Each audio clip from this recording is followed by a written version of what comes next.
Sejam todos muito bem-vindos ao canal Geopolítica, né? Eu sou JR e nesse vídeo aqui eu vou tentar explicar de forma mais rápida e simples o que não é, já dizendo logo a vocês, algo recomendável, porque esse conflito aí entre Ucrânia e Rússia é um conflito que exige da gente recorrer ao passado para poder entender o que está, inclusive, se alegando por parte da Rússia.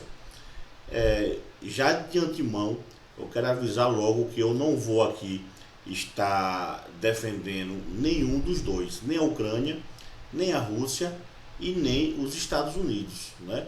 Eu apenas vou tentar aqui mostrar o que de fato está por detrás aí desse conflito. Ora, para mim, quem começa a guerra, seja quem for, já está errado, né? Mas nós temos que levar em consideração também os reais motivos daquele agressor.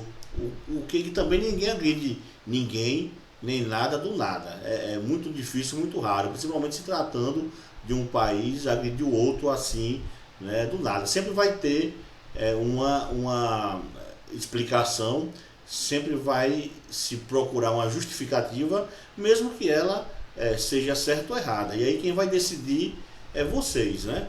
Eu aqui só vou tentar passar o que de fato está acontecendo aí. Bom, essa região aí é uma região muito antiga, porque para vocês terem uma ideia aí, o povo russo surge aí, né? Os russos surgem aí, inclusive Kiev era um principado que era chamado de Rússia de Kiev. Bom, mas vamos começar a partir da Primeira Guerra Mundial, né, onde você tem ali uma parte oeste da Ucrânia, e já era um pouco mais ligada aos países europeus, como até hoje, né, e que já participou ali, junto com a Alemanha e a Áustria, contra o Império Russo. Já a parte leste, que é composto de russos, em sua grande maioria até hoje, se juntou ao Império Russo na Primeira Guerra Mundial. Bom, acabou a Primeira Guerra Mundial, a Ucrânia teve ali um período de independência muito curta, né, de 17 a 21, e aí surge a então União Soviética e a Ucrânia é reincorporada novamente ao Império Russo, já agora como União Soviética, né? Bom, durante aí a Segunda Guerra Mundial, ela participou junto com a União Soviética, né, e todas as repúblicas que faziam parte da União Soviética, e aí sofreu pesadas baixas na Segunda Guerra Mundial.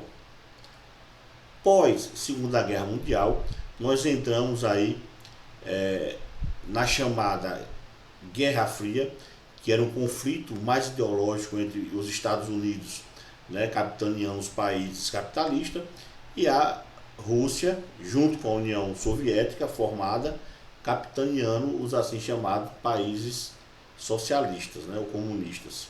Então, se estabeleceu aí mesmo na Europa dois pactos. Eu vou colocar o mapa aqui e vocês acompanhem, né? Estabeleceu o Pacto de Varsóvia, como vocês estão vendo aí, e se estabeleceu a OTAN, Organização do Tratado do Atlântico Norte, que era para combater justamente os comunistas do Pacto de Varsóvia. Só que, com o desenrolar do tempo, a União Soviética cai, né, e o que acontece a partir daí? Há uma desintegração em várias repúblicas independentes, o Pacto de Varsóvia é extinto, e aí fica apenas a OTAN. E o problema, alegado pela Rússia, começa aí. Observe o mapa aí, que eu vou colocar agora, e vocês vejam que, a partir do momento que a União Soviética cai e é desfragmentada em várias repúblicas, a OTAN ela vai avançando ao longo do tempo para cima do que era a antiga União Soviética. E, quer queira quer não, historicamente, os americanos até hoje veem os russos como inimigos, né? E eu digo mais, viu, pela reação aí dos países europeus, eu me surpreendi, inclusive países que dependem da Rússia, dependem da matriz energética da Rússia, do petróleo e do gás, tendo uma forte reação contra a Rússia, né? O que para mim aí demonstra, né, não a russofobia, uma certa separação do pensamento europeu ocidental do pensamento russo oriental. Então eu vejo aí um choque, né, vamos dizer assim, de civilizações, né? E a Ucrânia, o problema todinho aí é que a Ucrânia está no meio e praticamente é a última barreira, né, grande para que a OTAN fique totalmente às portas da Rússia. E aí é que está. A OTAN se expandiu porque a Rússia entrou pós fim da Guerra Fria e dissolução da União Soviética num processo de degradação econômica, né? Não podia fazer nada, mas só que com o tempo ela veio se equilibrando economicamente, depois passou, né, por um período ali de crescimento econômico. Esse atual governo aí, que na verdade já vem há mais de 2 décadas aí no poder, Vladimir Putin, né, ele vem aí reequipando militarmente a já forte Rússia, né, porque foi ela que herdou todo o arsenal atômico, toda a tecnologia da antiga União Soviética. Então a Rússia, ela passou com Putin a desenvolver mais ainda equipamentos e a querer ditar também as suas pretensões no mundo, né? Porque o mundo ele é feito de disputas. Essas disputas geopolíticas é comum, porque elas trazem benefício para esses países, trazem benefícios para os Estados Unidos, trazem benefícios para a Rússia, trazem benefícios para a China, trazem benefícios para a União Europeia, né? Onde você tem ali um conjunto maior de países, mas que se beneficiam também dessas disputas aí geopolíticas. E nesse contexto todinho aí, a Ucrânia ela vem passando nos últimos anos por um processo, principalmente a parte oeste, por um processo forte de reaproximação da Europa, né? Mas era esperado por qualquer um intelectual, qualquer um que tenha 2 neurônios, já sabia que isso aí ia dar merda, né? Agora, o que eu chamo a atenção aqui de vocês é que os Estados Unidos, quer queira quer não, fomentou esse pleito ucraniano, né? E acabou culminando nessa guerra aí. O que aconteceu? Veja só, eu tenho vídeos aqui e documentários. Eu vou deixar um documentário aí no link abaixo para vocês verem o que estava acontecendo na Ucrânia, né? Mas primeiro vocês vejam aqui a fala desse intelectual americano, que é um dos maiores, considerados os maiores intelectuais do mundo, é um dos maiores linguistas do mundo. Vejam que Noah Chomsky já falava em 2014. Its mission changed. Its official mission now is not to defend Europe from the Russian hordes, it's to control the global energy system, sea lanes and pipelines, and to serve as a US-run intervention force. Well, you know, we're all educated intellectuals. We can now ask a question: what was the nature of the propaganda we were fed all those years? I mean, if NATO was there to defend the West from the Russians, why is it now expanding right to the borders of Russia? Well, going on to Ukraine, Mearsheimer's point is that for any Russian leader, whoever it might be, you know, Mahatma Gandhi, Ukraine is right at the core of their geostrategic concerns. For Ukraine to be taken into NATO, which is what is repeatedly threatened, would be a very serious threat to Russian security. quite apart from historical interests, which go way back, the origins of the Russian Empire, in fact. So yeah, you can give arguments against Russian interference in eastern Ukraine after the coup that took place there, but it's a complicated story, and the West is not without its significant initiatives there. Então veja aí que não há chance, e outros intelectuais no mundo inteiro, e a própria Rússia já reclamava isso há tempos atrás, do perigo da OTAN querer expandir para as suas fronteiras, né? Acabou acontecendo o que já se previa a todo mundo. Agora veja vocês que os Estados Unidos, né, sempre sai de baixo nessas horas, fomenta todas essas confusões, essas guerras aí. Não tem como ele tenta aí sair de baixo e deixar os países europeus ali se envolverem diretamente nessa questão, mas ele foi um dos maiores incentivadores aí e propagadores aí, tanto do golpe de 2014 lá na Ucrânia, que vai levar ao poder depois desse presidente aí, Zelensky, como também pode-se dizer e botar na conta dos americanos, né, o aumento de grupos fascistas e nazistas na Ucrânia. Quando a Rússia fala isso, não é mentira não, existem provas.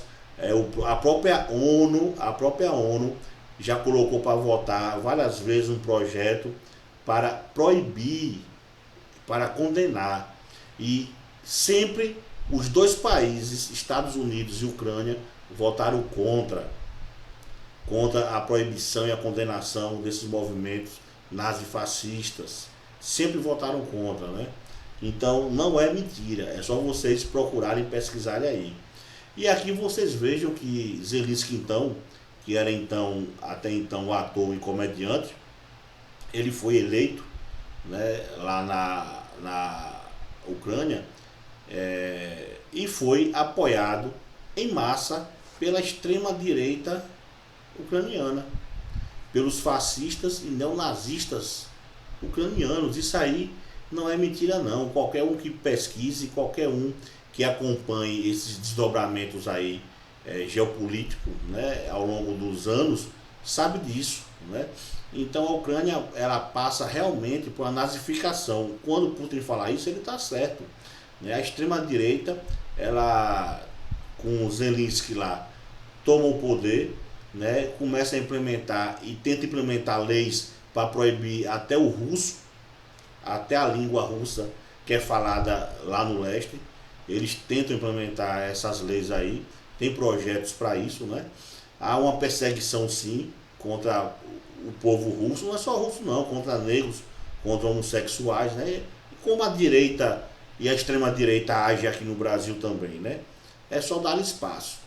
Então, vocês vejam aí que Zelensky, quando ele era ainda ator e comediante, ele fez um filme aí, uma série, e olhe só o que aconteceu nessa série, né? Agora, depois do que vocês estão vendo aí, sabe o que aconteceu assim que ele ganhou? Ele dissolveu o parlamento ucraniano, né? E mais uma vez foi a primeira ação dele, foi dissolver o parlamento ucraniano. E vinha mal lá nas pesquisas, né? Também vem utilizando aí essa guerra para crescer. O meu maior medo é esse, né? Porque o político, o povo, ele geralmente é ignorante, não sabe o que está acontecendo de fato. E os políticos como o da Inglaterra, o dos Estados Unidos, Biden e outros aí, eu venho acompanhando também, e eles vêm com índices de popularidade muito baixo. E aí geralmente se aproveitam, né, desses momentos aí para crescerem. E aí é onde está o perigo, né? Que pode culminar no envolvimento maior e acontecer aí a Terceira Guerra Mundial de fato, né? Então não tem ninguém santo nessa história aí. Veja esses grupos aí, neonazistas aí, que acompanharam, né, toda a eleição de Zelensky aí, sempre o apoiaram. Inclusive tem um batalhão lá chamado Batalhão Azov, que é de extrema direita, neonazistas, né? São acusados de vários crimes, inclusive até de matar pessoas queimadas vivas, né? Sindicalistas, pessoas que protestavam, né, na época, e esses crimes não deram em nada. Então, quando a Rússia fala disso, ela tem um pouco de razão. Agora, nós sabemos também, né, e criticando a Rússia, que ela sempre foi imperialista também. A Rússia, ali mesmo dentro do seu território, existem vários povos ali, como o checheno, que eles fizeram guerra há uma década atrás aí. Inclusive Putin entrou e resolveu, através de uma guerra, resolveu esse problema lá da Chechênia, e é por isso que ele está no poder até hoje, né? Não pensem vocês que os russos não apoiam Putin não, porque apoia, né? A maioria absoluta dos mais velhos apoia ele, porque ele é realmente um homem de pulso, de braço forte, e esse povo tem essa cultura. Não adianta sair disso também e achar que vai haver aí uma democracia como nós temos aqui no Brasil, nos Estados Unidos, em outro lugar, né? Então nós temos que procurar entender isso também. Eles gostam de um governante assim, braço forte. Então o que acontece é que isso gera uma guerra que praticamente, né, já estava desenhada, né? Os Estados Unidos, como eu disse lá no início, mais uma vez, né, se aproveitou aí e jogou álcool no fogo, né, da Ucrânia, e no final das contas, quem vai entrar pelo cano vai ser a Ucrânia e o povo ucraniano, e vai ser anexado depois pela Rússia. Não tem força que aguente aí meter a cara com a Rússia. Militarmente é um país, em muitos segmentos aí, é mais avançado até do que o próprio Estados Unidos, né, em termos de armamento. Tem um poderoso exército também, né, o segundo, terceiro maior do planeta, se perder para os Estados Unidos e para a China. Então não tem o que fazer. Simplesmente aí é só esperarmos aí o desdobramento e rezarmos para que não comece aí uma terceira guerra mundial, que é a minha preocupação, e que eu tô vendo aí os ânimos acirrados. Depois de 1945, nós tivemos aí cerca de 248 conflitos, guerras no mundo inteiro, né? 248. Quem não sabe, fique sabendo que 201 de 248 foram iniciados pelos Estados Unidos. Esse mesmo país que tem mais de 800 bases militares espalhadas pelo planeta. Mais de 800 bases militares. Esse mesmo país que expandiu a OTAN para cima da Rússia, inclusive levando para alguns desses países bombas atômicas. Agora eu pergunto a vocês, o nosso presidente aí atual, ele parece ser simpático de Putin, né? Eu queria que vocês vissem a reação dos Estados Unidos com o Brasil, se esse presidente aí nosso, né, se o nosso Bozo apoiasse Putin, né? Aí vocês iriam ver o que a Rússia fez com a Ucrânia, os Estados Unidos provavelmente iria fazer com o Brasil. Vá, Brasil, colocar bombas atômicas aqui, russas, para você ver a reação dos americanos. Então não tem ninguém santo aí, nem bom, nesse conflito, né, que é uma briga geopolítica por poder. O poder traz benefício para seu país e seu povo. Você veja aí o benefício que os Estados Unidos têm até de punir a Rússia economicamente. Eu acho até exagerado demais e fico até preocupado, porque como aquela história, né? Até um rato acuado, ele parte para cima e morde. Então meu medo é esse, né? De não apertarem demais o russo não, porque se eles apertarem um botão, pode ser o fim da raça humana aqui na Terra. Então vamos ficar atentos aí aos desdobramentos, né? E que fiquem aí logo cientes que não tem ninguém aí santo em toda essa história, nem a Ucrânia com seus neonazistas e fascistas com o batalhão Azov, nem a Rússia com Putin, que é praticamente um ditador, né, lá, e muito menos os Estados Unidos, né? Então vocês vão ver aí, eu vou passar um vídeo aqui para a gente finalizar, durante os protestos lá da Ucrânia, né, que culminou com a derrubada lá em 2014 do presidente. Vocês vão ver aí uma diplomata americana no meio do povo distribuindo pão.